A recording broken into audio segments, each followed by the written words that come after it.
Que a paz do Senhor esteja com todos. Estarei narrando um sermão de Aidan Wilson Tozer intitulado A Iluminação do Espírito. Deus abençoe e ouçamos a narração. Respondeu João: o homem não pode receber coisa alguma se do céu não lhe for dada. João 3:27. Aqui, nessa breve sentença, está a esperança e o desespero da humanidade. O homem não pode receber coisa alguma. Pelo contexto conhecido, sabemos que João está falando da verdade espiritual. O apóstolo está nos dizendo que há um tipo de verdade que jamais poderá ser compreendida pelo intelecto, pois o intelecto existe para a apreensão de ideias, e essa verdade não consiste em ideias, mas em vida. A verdade divina é da natureza do Espírito e, por essa razão, pode ser recebida apenas por revelação espiritual, se do céu não lhe for dada. Essa não era uma nova doutrina exposta aqui por João, mas um avanço em relação à verdade já ensinada no Antigo Testamento. O profeta Isaías, por exemplo, escreveu esta passagem: porque os meus pensamentos não são os vossos pensamentos, nem os vossos caminhos os meus caminhos, diz o Senhor. Porque, assim como os céus são mais altos do que a terra, assim são os meus caminhos mais altos do que os vossos caminhos, e os meus pensamentos mais altos do que os vossos pensamentos. Isaías 55, versos 8 e 9. Talvez para os seus leitores, isso queria dizer somente que os pensamentos de Deus eram mais elevados, e seus caminhos eram tão elevados e acima dos nossos como seriam os caminhos daquele cuja sabedoria é infinita e cujo poder não conhece limites. Agora, João explica de modo suficientemente claro que os pensamentos de Deus não são apenas maiores que os nossos, mas que os pensamentos divinos pertencem ao mundo do espírito, enquanto o dos homens ao mundo do intelecto. E embora o espírito possa envolver o intelecto humano, este não consegue compreender o primeiro. Os pensamentos humanos não podem perscrutar os pensamentos divinos. Quão insondáveis são os seus juízos e quão inescrutáveis os seus caminhos. Romanos 11:33. Deus criou o homem à sua própria imagem e colocou em seu interior um instrumento por meio da qual ele poderia conhecer coisas espirituais. Quando o homem pecou, aquele instrumento morreu. Mortos nos vossos delitos e pecados, Efésios 2:1, não é uma descrição do corpo ou mesmo do intelecto, mas do instrumento do conhecimento de Deus no seio da alma humana. Agora, os homens são forçados a depender de outro órgão inferior e, além disso, totalmente inadequado ao propósito. Refiro-me, claro, à mente como a sede de seus poderes relativos à razão e à compreensão. O homem, pela razão, não é capaz de conhecer a Deus, mas apenas conhecer sobre Deus. Alguns fatos sobre Deus podem ser descobertos à luz da razão humana. O que de Deus se pode conhecer é manifesto entre eles porque Deus lhes manifestou. Porque os atributos invisíveis de Deus, assim o seu eterno poder como também a sua própria divindade, claramente se reconhecem desde o princípio do mundo, sendo percebidos por meio das coisas que foram criadas. Tais homens são, por isso, indesculpáveis. Romanos capítulo 1, versículos 19 e 20. Por meio da luz da natureza, a razão moral do homem pode ser iluminada. Mas os mistérios mais profundos de Deus permanecem ocultos ao ser humano até que ele receba a iluminação do alto. Ora, o homem natural não aceita as coisas do Espírito de Deus porque eles são loucura, e não pode entendê-las porque elas se discernem espiritualmente. 1 Coríntios 2,14. Quando o Espírito ilumina o coração, uma parte do homem vê o que jamais viu antes. Uma parte dele passa a conhecer o que nunca conheceu antes e, com um tipo de conhecimento que o mais sagaz pensador não consegue reproduzir. O que esse homem conhece agora, de um modo profundo e incontestável, não necessita de qualquer prova racional. Sua experiência de conhecimento está acima da razão, sendo imediata, perfeitamente convincente e intimamente satisfatória. O homem não pode receber coisa alguma. Esse é o refrão da Bíblia. Seja qual for o pensamento concebido pela razão humana, Deus a vê com desprezo. Onde está o sábio? Onde o escriba? Onde o inquiridor deste século? Porventura, não tornou Deus louca a sabedoria do mundo? 1 Coríntios 1:20. A razão humana é um instrumento excelente e útil dentro de seu domínio. É um dom divino, e Deus não hesita em apelar a ela, como quando ele clama a Israel: vinde, pois, e arrazoemos, diz o Senhor. Isaías 1:18. A incapacidade da razão humana, como órgão de conhecimento divino, resulta não de nossa própria fraqueza, mas da inadequação a essa tarefa por sua própria natureza. Ela não nos foi dada como um órgão pelo qual se conhece Deus.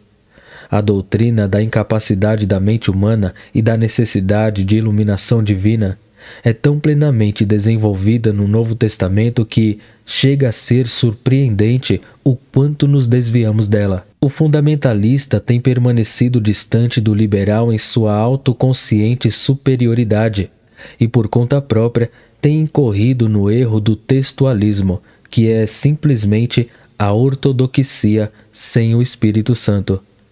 Em todo lugar, entre os conservadores, encontramos pessoas instruídas na Bíblia, mas iletradas no Espírito. Elas concebem a verdade como sendo algo que possam compreender mentalmente. Se um homem se apega aos fundamentos da fé cristã, ele é considerado como possuidor da verdade divina. Todavia, não é assim. Não existe verdade à parte do Espírito.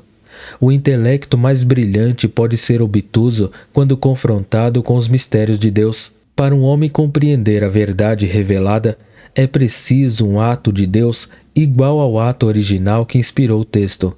Eis o outro lado da verdade, se do céu não lhe for dada. Aqui está a esperança para todos, pois essas palavras certamente significam que há algo como um dom do conhecimento, dom vindo do céu. Cristo disse aos seus discípulos para guardarem a vinda do Espírito da verdade que os guiaria a toda a verdade. Jesus explicou o conhecimento de Pedro sobre a sua missão salvífica como sendo uma revelação direta do Pai no céu. E, em uma de suas orações, disse: graças te dou, ó Pai, Senhor do céu e da terra, porque ocultaste estas coisas aos sábios e instruídos e as revelaste aos pequeninos. Mateus 11:25. O Senhor não disse sábios e instruídos em referência aos filósofos gregos, mas aos estudiosos judeus da Bíblia e aos mestres da lei.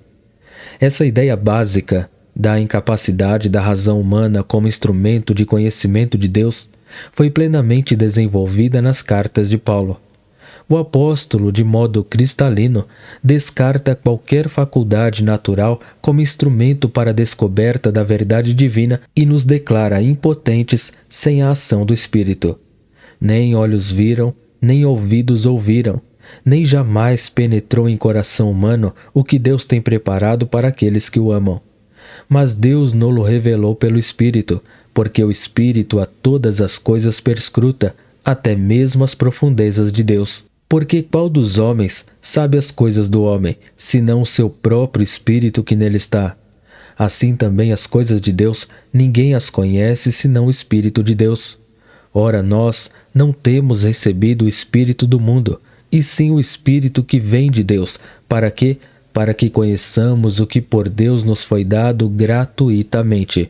1 Coríntios capítulo 2, versículos 9 a 12. Essa passagem é extraída da primeira carta de Paulo aos Coríntios e não foi retirada do contexto, nem teve seu significado distorcido. De fato, ela expressa a própria essência da filosofia espiritual de Paulo e concorda totalmente com o restante de sua epístola, bem como, devo acrescentar, com os demais textos do apóstolo conforme foram preservados no Novo Testamento. Esse tipo de racionalismo teológico tão popular em nossos dias seria considerado totalmente estranho à mente do grande apóstolo. Paulo não tinha nenhuma fé na capacidade humana de compreender a verdade sem a direta iluminação do Espírito Santo. Acabei de usar a palavra racionalismo e devo retratar ou justificar o seu uso em associação com a ortodoxia.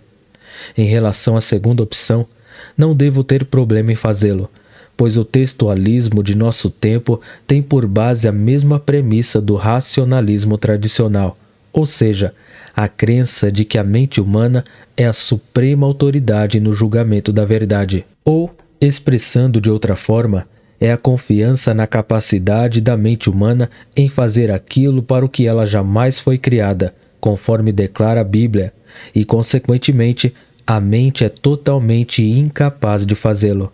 O racionalismo filosófico é suficientemente honesto para rejeitar a Bíblia abertamente. O racionalismo teológico também a rejeita, embora finja aceitá-la e, ao fazer isso, arranca seus próprios olhos. O núcleo interno da verdade possui a mesma configuração que a casca exterior. A mente pode entender a parte externa, mas somente o espírito pode sondar a essência interna.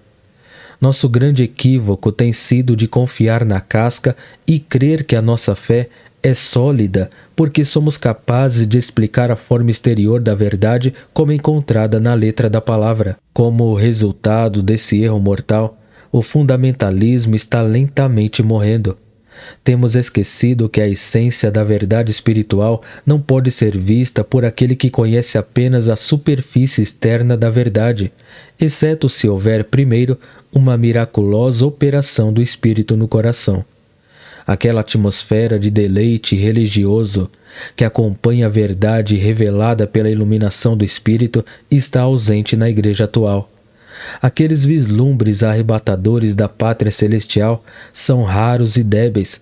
A fragrância e o frescor da rosa de Saron são dificilmente percebidos. Consequentemente, fomos forçados a procurar em outros lugares os nossos deleites, encontrando-os nas questionáveis obras de artistas convertidos ou nas melodias cintilantes de originais e curiosos arranjos musicais. Tentamos alcançar prazeres espirituais por meio de emoções mundanas e do estímulo de sentimentos sintéticos por meios totalmente carnais, e o resultado final é nocivo. No notável sermão O Verdadeiro Caminho para Alcançar Conhecimento Divino, John Smith declara a verdade que estou tentando transmitir aqui. Se fosse de fato definir teologia, eu preferiria chamá-la de divina vida em vez de uma ciência divina. É algo a ser compreendido por uma sensação espiritual e não por qualquer descrição verbal. Teologia é, na realidade, uma emanação verdadeira da luz da vida, que, como raios de sol, não apenas iluminam, mas aquecem e avivam. Não devemos pensar que obtivemos o correto conhecimento da verdade quando rompemos a casca exterior das palavras e frases que a abrigam. Há um conhecimento da verdade como há em Jesus, como na natureza cristã, como naquele doce, meigo, humilde e amoroso Espírito de Jesus, que se espalha como o sol da manhã sobre as almas de homens bons, cheio de vida e luz. Pouco proveito há em conhecer a Cristo pela carne, mas Ele concede o seu Espírito a homens bons que buscam as coisas profundas de Deus. Há uma beleza, uma vida e uma amabilidade interiores na verdade divina, que somente pode ser conhecida quando ela é convertida em vida e prática. Esse antigo teólogo sustentava que uma vida pura era absolutamente necessária para qualquer compreensão real da verdade espiritual. Há uma doçura e um deleite interiores na verdade divina que nenhuma mente sensorial pode provar ou saborear. Isto é, aquele homem natural que não saboreia as coisas de Deus. Teologia não é tanto entendida por uma perspicácia sutil, mas por um senso purificado. 12 séculos antes de essas palavras serem expressas, Atanásio já tinha escrito um tratado profundo denominado Sobre a Encarnação do Verbo. No tratado, ele ousadamente ataca os problemas complexos inerentes à doutrina da encarnação. Trata-se de uma notável demonstração de razão pura combinada à revelação divina. Ele apresenta uma formidável questão em favor da divindade de Cristo e, para todos aqueles que acreditam na Bíblia, resolve o assunto de uma vez por todas. Atanásio depositava tão pouca confiança na capacidade da mente humana em compreender os mistérios divinos, que ele encerra o seu grande trabalho com uma forte advertência contra a compreensão meramente intelectual da verdade espiritual. Suas palavras deveriam ser impressas em letras garrafais e fixadas na mesa de todo pastor e estudante de teologia deste mundo. Além do estudo das Escrituras e da ciência genuína, importa a vida honesta, a pureza de alma e a virtude segundo ensina Cristo, a fim de que o espírito, seguindo tal caminho, possa obter e aprender o que deseja, tanto quanto é possível a natureza ser instruída acerca do Verbo de Deus. Assim, no intuito de se compreender o pensamento dos teólogos, deve-se, pelo modo de viver, purificar e lavar a alma, assemelhar-se aos santos nas ações, a fim de que, unidos a eles pela conduta, compreenda-se o que Deus lhes revelou. Os antigos homens de Deus, judeus, anteriores à era cristã, que nos deram os livros da sabedoria de Salomão e Eclesiástico, pouco conhecidos entre os protestantes modernos, acreditavam ser impossível a um coração impuro conhecer a verdade divina. A sabedoria não entra na alma que pratica o mal, nem habita em corpo que se dedica ao pecado.